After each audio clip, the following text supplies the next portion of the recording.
The global technology company IBM has offered the government a refund for bungling the census.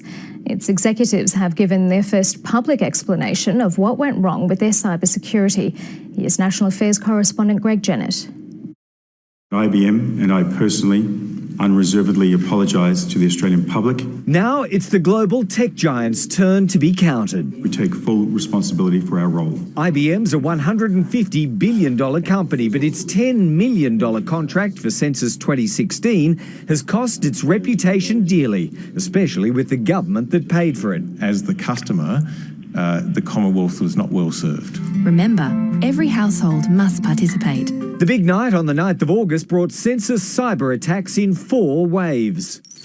The first just after 10 a.m, another an hour and a half later, then one in the late afternoon. That attack triggered IBM's Island Australia Geoblock protocol, an order to its 2 contracted internet service providers, Telstra and NextGen, to block out international traffic. Telstra succeeded, but one of NextGen's partners in Singapore didn't.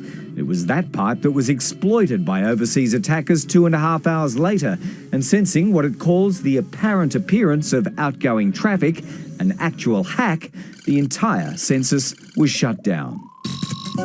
The Island Australia defence had crumbled. Industry critics believe it was flawed from the start. There certainly were better alternatives, yes. We still believe that the geo-blocking approach was particularly well suited to the nature of the census website. IBM will have to fight a lot harder if it's to win the next census contract in 2021, and it's still not finished with this one. Executives are in talks with Treasury over paying compensation, but no one in the company's been disciplined or lost their job because of their failures, which bucks a recent trend in the public sector. This is a government who is so ruthless that when they get the advice they don't want, they'll go after the messenger. Labor's hot on the trail of fallen public servants and the departing Solicitor General to suggest Cabinet's callous and vindictive towards those on its payroll. We value immensely the very frank advice we get from the Australian Public Service. He describes the Solicitor General's decision to quit